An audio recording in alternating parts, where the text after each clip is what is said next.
Welcome to all my self doctor Haren.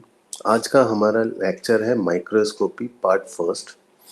Microscopy का मतलब है कि ऐसे इंस्ट्रूमेंट जिसके थ्रू हम किसी भी सेल्स को देख सकते हैं, और ये जो इंस्ट्रूमेंट होता है ये लेंस और लेंस के कॉम्बिनेशन से बना हुआ होता है, उसी को हम माइक्रोस्कोपी कहते हैं।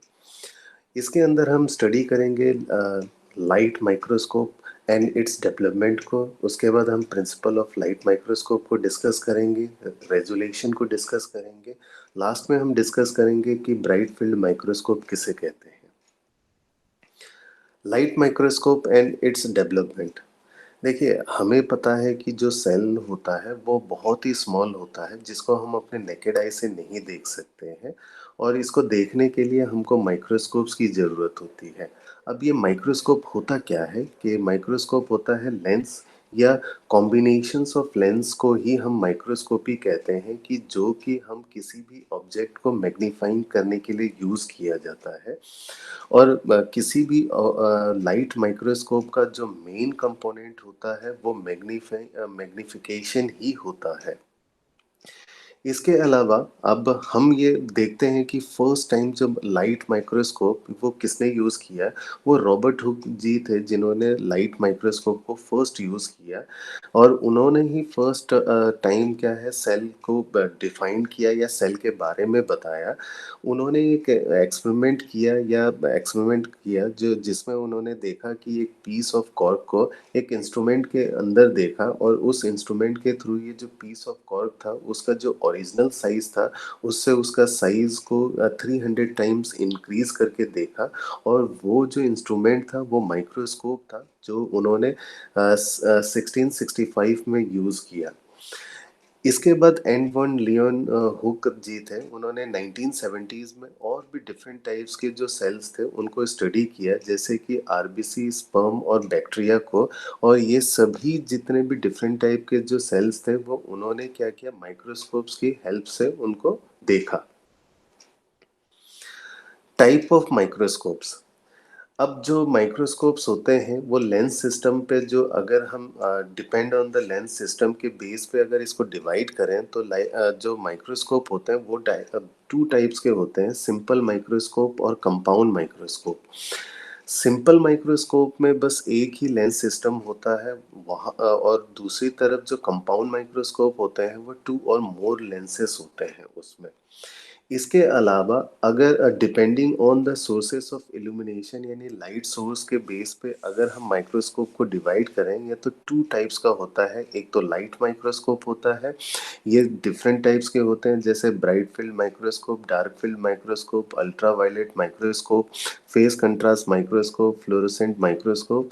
और दूसरे टाइप का जो माइक्रोस्कोप होता है वो इलेक्ट्रॉन माइक्रोस्कोप्स कहलाता है।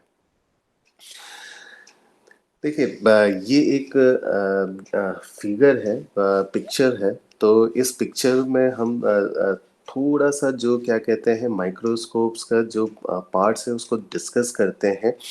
तो और ये ऑन द बेसिस ऑफ अगर हम लेंस सिस्टम की बात करें तो यहाँ पे दो से ज़्यादा लेंस सिस्टम होते हैं, इसीलिए हम इसको क्या कह रहे हैं कि कंपाउंड माइक्रोस्कोप कह रहे हैं। और ये एक सिंपल लाइट कंपाउंड माइक्रोस्कोप है। यहाँ पे ये जो दो पीस दिखाई दे रहे हैं, तो ये जो दो पीस है इसको ओक्लर कहा जाता है। इसके अलावा जो ये जो पोर्शन है, ये जो पोर्शन है इसको नोज कहा जाता है। इसके अलावा यहाँ पे नोज में क्या होता है, लेंस होता है, उसको ऑब्जेक्टिव लेंस कहते हैं। इस वाले जो पोर्शन होता है इसको हम स्टेज कहते हैं, और स्टेज में ही हम क्या करते हैं, कोई भी हमारा ऑब्जेक्ट जो स्लाइड है उसको रखते हैं, और ये स्लाइड को अच्छी तरीके से होल्ड करके रखता है। इसके अलावा जो ये कंडेंसर कहलाता है, और ये कंडेंसर कहलाता है। और ये इल्यूमिनेटर है, यानी लाइट सोर्सेस है, यानी लाइट सोर्स ये आर्टिफिशियल और नेचुरल भी हो सकता है। इसके अलावा कि ये हमारा क्या है कि फाइन एडजस्टमेंट है, यानी हम ये माइक्रोस्कोप को ऊपर और नीचे की तरफ कर सकते हैं फाइन एडजस्टमेंट के लिए। इसके अलावा ये हमारा कोर्स एडजस्टमेंट है, यानी जो हम क्या करते हैं अपने स्लाइड को और क्लियरली देख सकते हैं।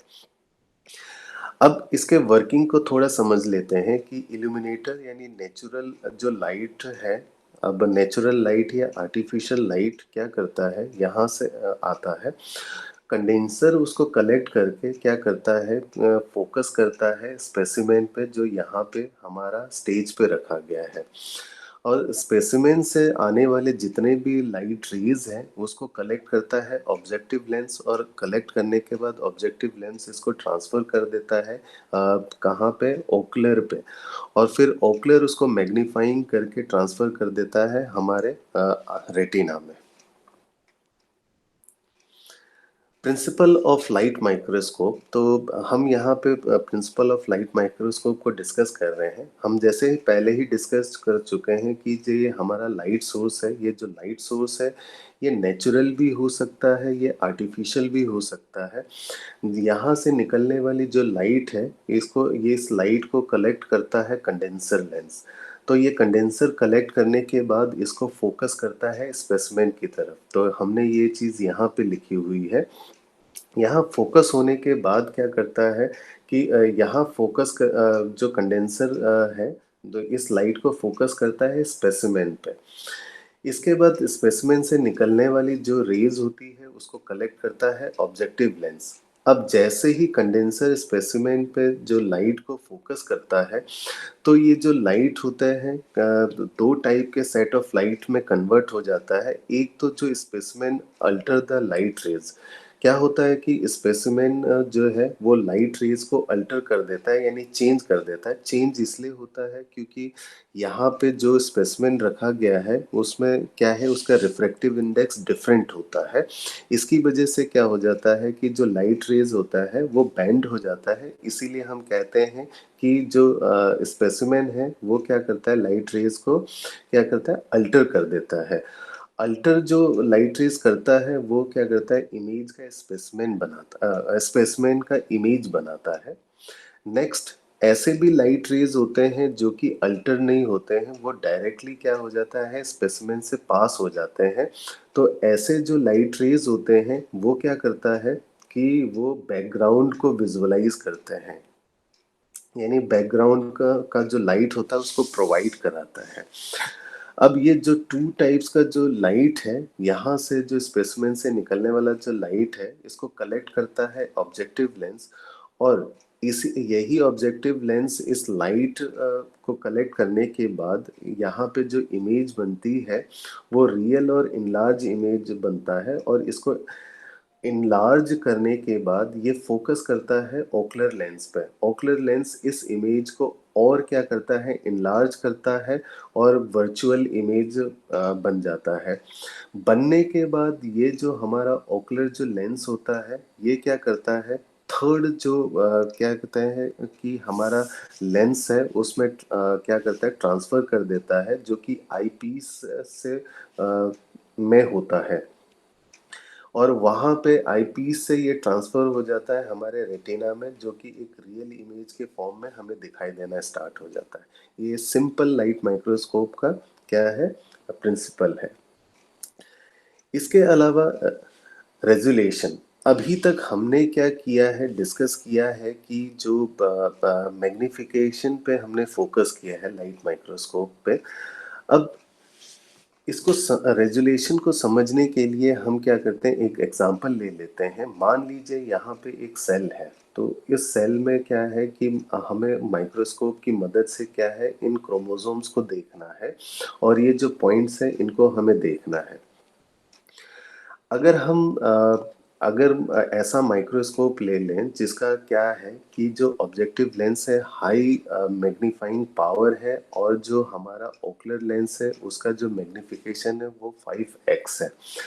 तो अगर हम उसको क्या करेंगे कि सेल्स को देखना स्टार्ट करेंगे, तो सेल के अंदर हमको क्या करें, को हम ये हमें क्रोमोसोम देखना स्टार्ट हो जाएगा, बट क्रोमोसोम इतने क्लियर नहीं होंगे। तो इसीलिए हम क्या करेंगे, जो ओकुलर लेंस है हम उसको 5x से 10x में कन्वर्ट कर देंगे, तो हमें ये जो क्रोमोसोम्स है ये इनलार्ज दिखाई देगा। फिर उसके बाद अगर हम फर्दर और ओकुलर लेंस को क्या करें कि उसकी मैग्नीफिकेशन को अगर इंक्रीज कर दें, तो इससे क्या हो जाएगा कि जो हमारा क्रोमोसोम है ये इनलार्ज हो जाएगा, दिखना स्टार्ट हो जाएगा, बट हम सेल्स के अंदर टोटल जितने क्रोमोसोम है उसको देख नहीं सकेंगे, और जो ये क्रोमोसोम इनलार्ज हुआ है ये क्लियर नहीं हो पाएगा। इसी प्रॉब्लम को सॉर्ट आउट करने के लिए क्या किया गया कि जो माइक्रोस्कोप्स थे उसका रेजोल्यूशन पावर को इंक्रीज किया गया। अब ये रेजोल्यूशन पावर क्या है, इसको इस एग्जांपल से समझते हैं। मान लीजिए ये आपको जो दिखाई दे रहा है ये पॉइंट, ये 2 पॉइंट्स है, यानी 2 पॉइंट्स है। बट क्या है कि हमारी जो नेकेड आईज है, नेकेड आई है, इससे हम इस पॉइंट को क्या है डिफ्रेंशिएट नहीं कर पा रहे हैं कि ये 1 है कि 2 है।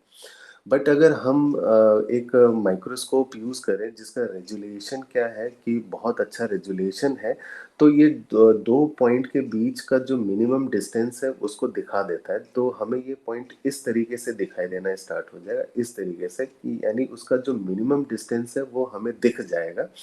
इसी को हम रेजुलेशन कहते हैं। यानी रेजुलेशन का मतलब है 2 पॉइंट के मिनिमम डिस्टेंस को हम देख सकते हैं। इसी को रेजुलेशन कहते हैं। रेजुलेशन ये होता है 0.61 लैम्डा अपॉन एन ए। यहाँ पे जो लैम्डा होता है ये वेवलेंथ कहलाता है। वेवलेंथ 0.4 से 0.7 होता है, बट हमारा यहाँ पे जो वेवलेंथ होता है वो फिक्स होता है, 0.5 माइक्रोमीटर कहलाता है। इसके अलावा जो ये Na है ये न्यूमेरिकल अपर्चर कहलाया जाता है। ये n साइन अल्फा कहलाता है। n यहाँ पे जो है ये रिफ्रैक्टिव इंडेक्स है, यानी जब लाइट एक मीडियम से दूसरे मीडियम में जाता है तो उसी को हम रिफ्रैक्टिव इंडेक्स कहते हैं। एयर का जो रिफ्रैक्टिव इंडेक्स होता है ये अराउंड अप्रोक्सीमेटली 1 होता है। और क्या करते हैं कि अगर इसके जो रिफ्रैक्टिव इंडेक्स है हम इसको इंक्रीज कर सकते हैं 1.4 तक, बाय ऑयल इमर्सन लेंस को यूज करके। ऑयल इमर्सन लेंस वो लेंस होते हैं जो हम स्पेसिमेन के ऊपर क्या है ऑयल का ड्रॉप डाल देते हैं, जिससे उसका रिफ्रैक्टिव इंडेक्स इंक्रीज हो जाता है, और ऑयल इमर्सन लेंस से हम उसे देख सकते हैं। यहाँ पे अल्फा क्या है कि 90 डिग्री है, तो हमारा जो साइन अल्फा है ये 1 हो जाएगा। अगर हम इस इक्वेशन में लैम्डा को 0.5 रख दें और उसके बाद हमारा जो 0.4 रिफ्रैक्टिव इंडेक्स था इसका नीचे रख के अगर डिवाइड कर दे तो हमारा आंसर 0.22 माइक्रोमीटर आ जाता है। ये हमारा रेजुलेशन कहलाता है। Bright field compound microscope. Bright field का मतलब है यहाँ पे जो ब्राइट का कहला रहा है, तो ये जो हमारा जो बैकग्राउंड है वो ब्राइट दिखाई देगा, और जो हमारा जो स्पेसिमेन है वो भी ब्राइट दिखाई देगा। और कंपाउंड इसलिए कह रहे हैं क्योंकि 2 और मोर जो लेंसेस है वो माइक्रोस्कोप्स में यूज हो रहा है, तो इसीलिए हम उसको कंपाउंड माइक्रोस्कोप्स कह रहे हैं। अब ये जो कंपाउंड माइक्रोस्कोप होता है इस एबिलिटी पे ये वर्क करता है कि जो भी हमारा सेल होता है उस सेल से लाइट पास होता है, और लाइट का जो डिफरेंट कंपोनेंट जो सेल्स के डिफरेंट कंपोनेंट्स होते हैं वो हमें दिखाई देते हैं। और जितने भी डिफरेंट कंपोनेंट सेल्स के होते हैं वो क्या करते हैं, विजिबल लाइट को एब्जॉर्ब करते हैं। अब यहाँ पे जो सेल्स के जो कंपोनेंट्स होते हैं, यानी जो सेल्स होता है उसको अगर ब्राइट फील्ड माइक्रोस्कोप के अंदर देखना है तो वो हमें स्टेन करना जरूरी है। अगर हम उसे अगर स्टेन नहीं करेंगे तो वो जो स्पेसिमेन है हमें दिखाई नहीं देगा, क्योंकि हमारा जो बैकग्राउंड है वो भी ब्राइट हो जाएगा और जो हमारा जो स्पेसिमेन है वो भी ब्राइट हो जाएगा। इसीलिए हमें क्या है कि अपने स्पेसिमेन को स्टेन करना जरूरी है। तो फॉर एग्जांपल जैसे हम स्टेनिंग जो डीएनए के लिए हम फॉल्गन स्टेन यूज करते हैं, मिथाइल ग्रीन पायरोरीन एक और स्टेन है जो कि हम न्यूक्लिक एसिड के लिए यूज करते हैं। डीएनए इससे ग्रीन हो जाता है और पायरोरीन की वजह से आरएनए पिंक हो जाता है। इसके अलावा एक और जो स्टेन है जैसे सूडान ब्लैक बी यूज करते हैं। ये जनरली हम क्या करते हैं कि जो फैट होते हैं उसको स्टेन करने के लिए यूज किया जाता है। यहाँ पे हम फॉस्फोलिपिड और गोल्गी कॉम्प्लेक्स को हम स्टेन कर सकते हैं। और ये जो ब्राइट फील्ड कंपाउंड माइक्रोस्कोप होता है, मोस्टली जितने भी स्कूल कॉलेजेस होते हैं वो लेबोरेटरी पे ये ब्राइट फील्ड कंपाउंड माइक्रोस्कोप को ही यूज़ करते हैं। और ये जनरली 2 लेंस सिस्टम होते हैं इस ब्राइट फील्ड कंपाउंड माइक्रोस्कोप पे। इसका जो प्रिंसिपल है बिल्कुल जो सिंपल लाइट माइक्रोस्कोप की तरह ही इसका प्रिंसिपल होता है। यहाँ पे क्या हो रहा है कि जो लाइट सोर्स है, लाइट सोर्स ये आर्टिफिशियल भी हो सकता है और ये नेचुरल भी हो सकता है। यहाँ से आने वाली जो लाइट है, अब लाइट को क्या करता है, कंडेंसर लेंस कलेक्ट करता है, कलेक्ट करने के बाद स्पेसिमेन की तरफ फोकस करता है। अब यहाँ पे जो हमारा स्पेसिमेन है वो क्या है, हमारा स्टेन्ड स्पेसिमेन है जो कि एक लाइट को एब्जॉर्ब करता है और रिफ्लेक्ट कर देता है।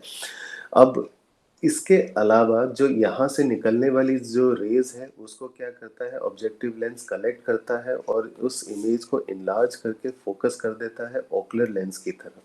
इसके बाद ओकुलर लेंस की तरफ फोकस करने के बाद ये क्या करता है, ओकुलर लेंस इसको इनलार्ज करके यहाँ पे थर्ड यहाँ पे फिर आई की तरफ ये यानी रेटिना में वो इमेज हमको दिखाई देता है, यानी हम अपने आईज के थ्रू उसको देख सकते हैं। आज के हमने अपने लेक्चर में डिस्कस किया कि माइक्रोस्कोपी किसे कहते हैं। इसके बाद हमने लाइट माइक्रोस्कोपी को डिस्कस किया। इसके बाद हमने टाइप ऑफ माइक्रोस्कोप को डिस्कस किया। फिर हमने ब्राइट फील्ड माइक्रोस्कोप को डिस्कस किया और लास्ट में हमने डिस्कस किया कि रेजोल्यूशन क्या होता है। आई होप आप सभी को ये लेक्चर समझ में आया होगा। Thank you.